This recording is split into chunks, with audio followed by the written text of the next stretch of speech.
questions, we have answers. This is Jane Muller. And this is Ken Muller. Welcome to our show, all about real estate with Ken and Jane. Returning as our guests, we have Matt Schlindwein and Brett Mercer, both managing partners of Greek Real Estate Partners. Guys, thanks so much for coming back again on our show. Thanks for having us back. Yeah, we had so much to talk about. Yeah. So just for the benefit of the audience that didn't listen to last week's show, just briefly give your role in GREP. Yeah, sure. Well, this time I'll go first. Last time I got to go first. So Matt Schlindwein with Greek Real Estate Partners. I'm one of the managing partners. And I kind of oversee all of our new development. I like to think of it as the creation of the new product. So whether it's getting the sites approved or doing the initial designs, working with the townships and the municipalities to get them entitled, and then when it comes time for them to be built, I hand them over to this guy. I think it worked better that you go first because it kind of works with flow. My name is Brett Mercer. I'm another managing partner with Greek Real Estate Partners. I oversee the execution of the construction projects from start to finish. We're the ones that put the boots on the ground and get your projects built. Yeah, and we covered it all last week. If anybody wants to listen, please listen on the YouTube or the at the stations, the website, the history of Greek Real Estate Partners. Basically, in summary, they were started. It's a third generation company. Was started in 1938 by Frank Greek, and then his son Frank Greek Jr. took it over, and now David Greek, the third generation, is in charge. And GREP, they do a full service of. They do everything from the acquisition, design, build, and manage. They partner with other companies so they can do one component or all components of it, and they do as well. Third, property project management. I think wow, I'm trying to say. I'm saying so. Pretty good. So I'm going to be hired as your marketing manager. That works. Yeah. No, I'm just kidding. I'll send you a resume. Yes. All right. So let's talk. So we didn't get to cover much about the projects that you guys are working on now or just completed. Yeah. But before we do that, since you're involved in the acquisition and getting the land, I'd love to hear some of the challenges you face in, number one, finding suitable land and then getting the approvals from the municipalities to build. Yeah, so it's been an interesting time. So I would say that because everything was accelerated post-pandemic in terms of the demand for our space and then, quite frankly, the demand from developers to acquire sites where you could deliver the space that we deliver, it became very competitive. Property owners could start to pretty much name their price. Everybody was closing on sites with a lot less conditions, similar to the residential market. So if you think about it, when people were buying houses, people started to do things like bidding over asking price, waiving contingencies that you would normally have, like a homeowner's inspection of the property before you buy it, right? That sounds like a nice thing to do, but people were willing to waive that. The same thing was happening in our industry. People were willing to waive all those conditions. We were in a position where we were purchasing sites without having to get the approvals first, which is one of the conditions that we generally like to have, is when we're going to acquire a property, we like to have a due diligence period where we can investigate the property, and then we like to have what we call an entitlement period where we have time to get the property approved before needing to buy it, because a lot of things can potentially go wrong with approvals. The market has changed a little bit, and now we're in a situation where the sellers are starting to allow some of those contingencies to come back in because there's just not quite as many of the buyer demand or the discount that the buyers like us would look for to acquire the site, taking the risk of getting the approvals is much higher. But another reason that it's much higher is because it's becoming much harder to get the approvals, especially in New Jersey. So I think one of the things that I would say is a lot of the sites that we have where we've gotten approvals recently or we're working through and getting close to finalizing approvals, they're becoming more and more valuable. And there's becoming more of a scarcity of ability to get approvals in the state, which I think is going to tamp down some of the supply of space into the market. So I would say that there's certain municipalities that, are just, kind of closed for business when it comes to warehousing space. There's certain municipalities that have, decided to actually take it upon themselves to remove warehousing as permitted use in their entire towns. So that's kind of one of the things that I see as limiting the ability to deliver new space into the market, which I think makes the sites that we have even that much more valuable. Right, right. And just a follow-up question on that. With the sites with the land that you're finding, are you finding that it's not zoned for industrial, or are you finding it's both? Or are you saying that even if it's zoned for industrial, the townships are giving you resistance? Both. Both. And I would say, generally speaking, one of the things that we try never to do is go fight City Hall to get approvals. So we're the type of developer where if we're not being welcomed by the community, we'll probably walk away from that project before we would try to just fight through approvals on that project. If it isn't zoned when we're going into it, typically what we have is we have a situation where we already have talked to the municipality, we already understand what their goals for the property is, and we already understand what the path towards either rezoning the property or more than likely deeming the property an area in need of redevelopment and creating a redevelopment plan of which we're going to build and deliver on the goals and objectives of the redevelopment plan, which would be to have warehousing be permitted on that particular site. So I think that, and it's different for us, right? It's different for us because we're from New Jersey. Right. We live in New Jersey. Yeah. And and we want to be partners again with the state. So like to Matt's point, if it's not really going to work out for the town, then we're going to walk away. We don't want to be that out of town developer that's just trying to come in and blow a bunch of warehouses up and leave. I mean, we drive through the traffic too, right? We go through our towns just like everyone else does because we're all from here, and so we like to be partners in the communities that we go into and try to. Typically, what we've seen recently is we're going into brownfield sites, and trying to rehab those sites that have been, hurt. They've been hurt and hurt from abandoned, and they're not providing any tax ratable, and you basically just beautify it, restore it, and give it some use, and then create jobs and a useful resource for that property that's otherwise just sitting there abandoned. Right, or maybe manufacturing has left, right, and we're trying to bring a warehouse that can bring jobs back into that community.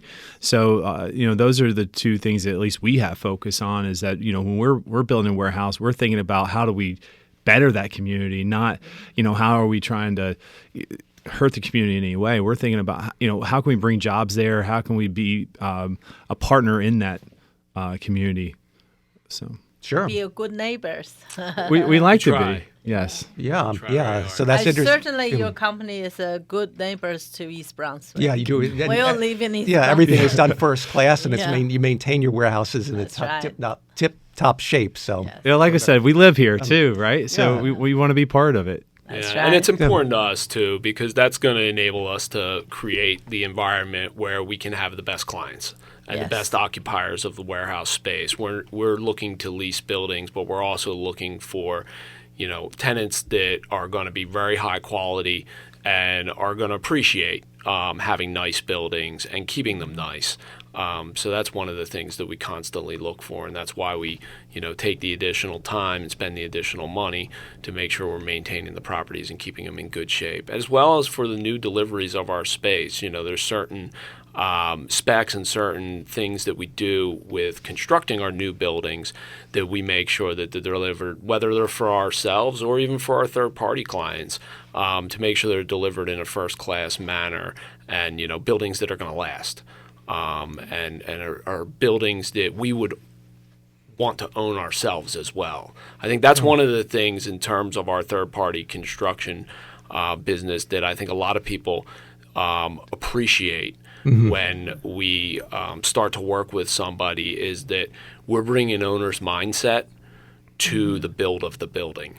So where they're especially users or occupiers of space, that this might be the first time that this particular manufacturing business or whatever the user is has done a building. It might be the first and last time that they'll ever do it. Maybe it's a generational business that's been leasing for years. They finally saved up some money. They buy a property. They need somebody to help them take it through approvals and then build it for them. We're there for them. And we're there for them in a way where we can make certain suggestions to them of things they should be thinking about to add value to the asset that they may not otherwise be thinking about or get guided to do by their design professionals or their construction professionals who are specialized in just design and just construction. Right. Because your guys' portfolio is so extensive, 90 having built years 20. experience. Yeah, and plus I think the mindset goes to the whole family tradition of, because you built, most of your original was built to own, and you still build to own. So your mindset is you want to build it with the highest quality and to last as long as possible. Yeah. So it's Yeah, and really the other thing, being a vertically integrated company and having the design disciplines in-house, the management in-house, as well as the construction, really enables us to kind of see all of those phases. So we have folks that are keeping up with the latest trends in design. We have people who are dealing with the latest problems that the buildings have had on the management side. So we're getting that constant, immediate feedback, whereas some others may not be getting that. So we know, like, oh, well, that detail, actually, that created this problem over here. That's something we want to look at and maybe modify for the next project, in real time. Yes. And it may be something that's happened to a building that's 30 years old, but we see it real time because we have the management side of things, and they say, if we would have done this 30 years ago, we wouldn't have this problem now. And we take it immediately back to design and say, hey, let's just tweak this right here, and this building will last another 20 years before this problem may occur. So that's the advantage of vertically integrated. You guys talk to each other on a daily basis. You're right next. You can just coordinate. You're all in the same office. Yeah, and it's amazing how tight knit you guys are, yet how huge you are. That's what's really impressive. You have like that family type business atmosphere because you guys are all, you're all connected very closely to one another, which is great. We talk every day, whether we like it or not. We're talking every day. Yeah. So let's talk about some of your projects. How about the Linden one? You got a Linden Logistics Center. That was a biggie. Absolutely. One of our biggest projects to date, one of the biggest industrial projects in the state of New Jersey to date. So it's 4.2 million square foot project. We've delivered on 7 of the buildings. There's an 8th building that can be built. Right now we're kind of waiting on that parcel. We may do some additional parking there. But it was huge. It was a huge project for us, a great win for Linden and just the surrounding community. That was one of those projects where it was, a significantly blighted site. There was contamination there, years of historical manufacturing. And we stepped into the project. I won't take all the credit because there was years of initial demolition and cleanup efforts that occurred before we acquired the property. But we were able to effectuate the development plan there and put the site back into productive use. We're still leasing buildings there. We still have 2.5 buildings left to lease at the moment, and those just recently delivered last year.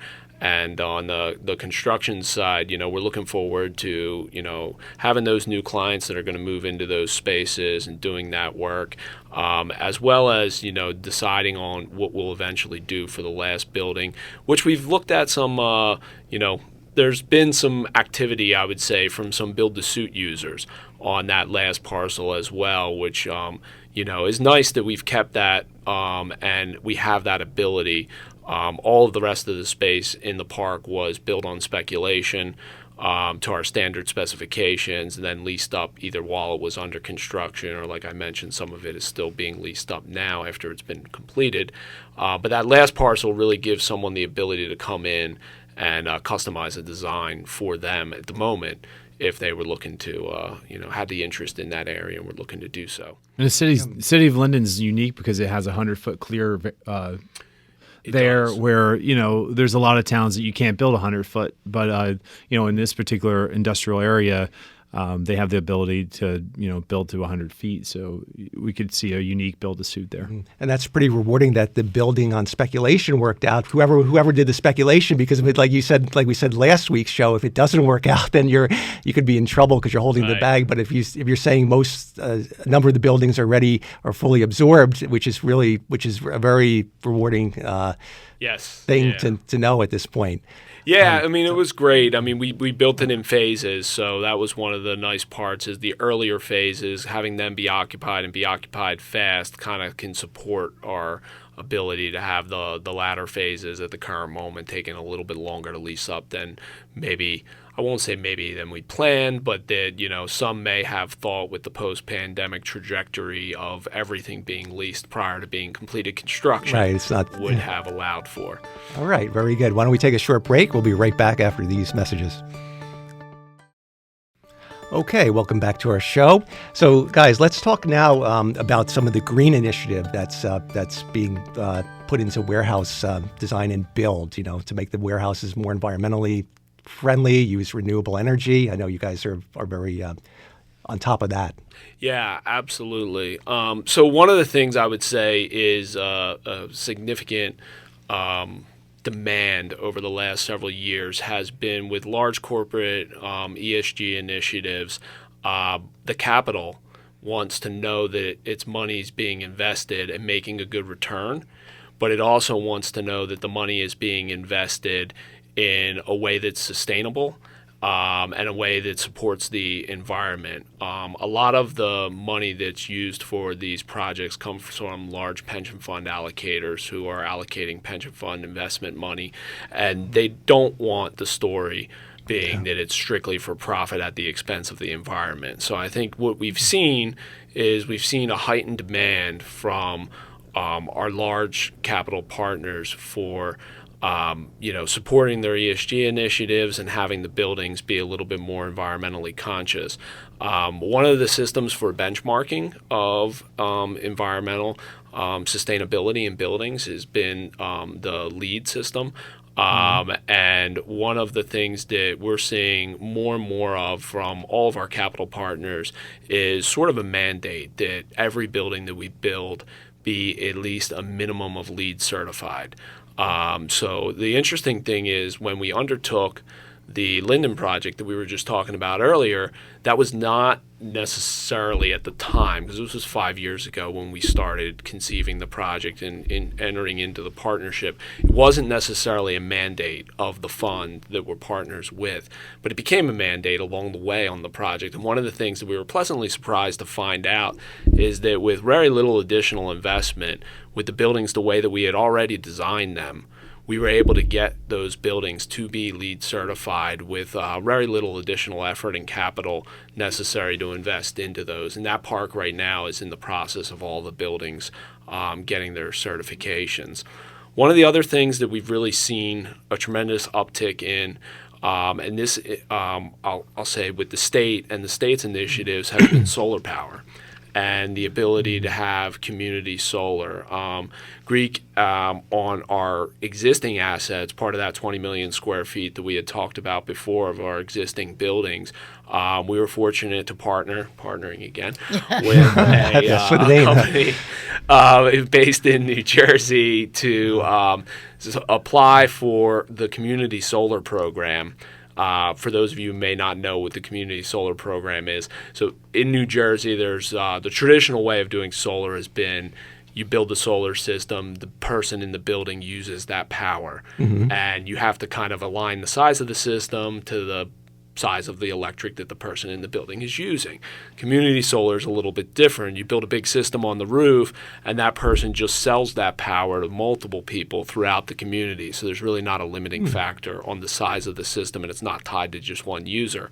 It enables a little bit more flexibility on that use. So we were fortunate 15 of our buildings, I'll call them in the legacy Greek portfolio of assets, recently got community solar awards.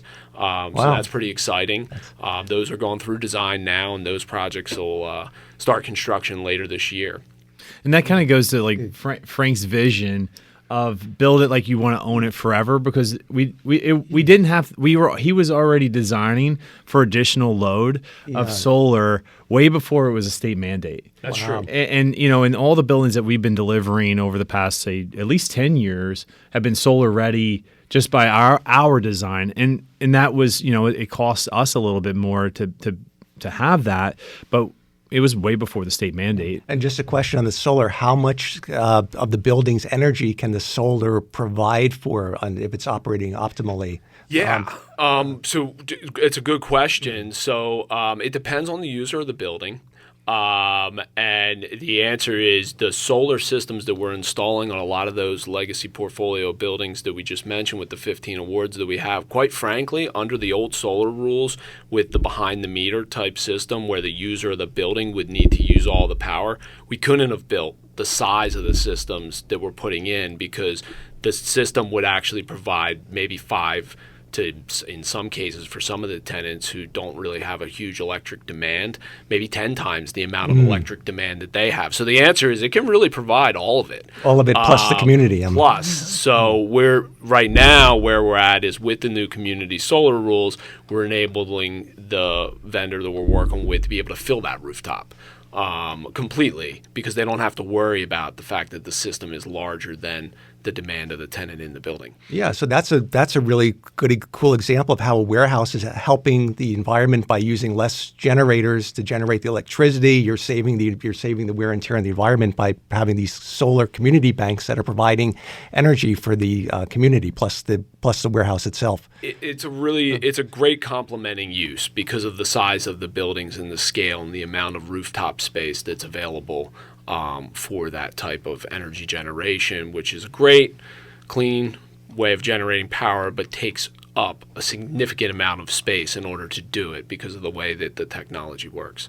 Right. And how long do you think the panels themselves can last for? Because I heard with homeowners that the issue they have sometimes with the panels is the disposal issue, which is I don't want to beat on that, but so that is where the partner comes in. Yeah. So one of the great things is we know what we're good at and we know what we don't know. Sure. So one of the things that we're not necessarily as into is how all of that will work and all of the technologies and the advancements in the technology. So what we've done is we've created it into a real estate transaction. So essentially our partner that's working with us on those projects is going to be similar to a tenant. So they're going to lease the roof of our building from us, and they're going to take care of all of that. They're going to sell the power to the community. They're going to get the panels installed. We're going to oversee the installation and make sure that it's not creating any detriment to our asset. But other than that, we're going to leave that part up to them, and then they're ultimately going to be the one to, recycle that into its next life. Which I think with the advent of technology and the push for additional solar, you're going to see an industry of companies that figure that out and get better. The disposal side, the reuse side, and that's going to be a whole additional industry and business on the recycling of the panels. Because it's evolving and they're going to improve just like warehouse design and construction have improved over the last 30 years. You're always learning new things in any field, whether we do real estate, I do commercial, she does residential. You always improve yourself and technology improves as well. Just had a question too on the LED. Can you guys give some examples of the specific things that are implemented in LED design? I'm just trying to visualize what in the warehouse itself is makes it LED certifiable. LEED certified. Sure. So one of the major things on the building that's like the right in your face obvious thing when you're trying to make a building more sustainable is energy usage. So doing things that reduce the amount of energy that the building consumes, which is more efficient, heating and cooling systems, better lighting, LED lights, better insulated roofs and panels, insulated roofs, things like that. Now, some of the other side of the equation that the rating system takes into account is actually things like recycling or reuse of sites. So the fact that some of these properties are a situation where we're redeveloping a site, you're getting credits for that as well.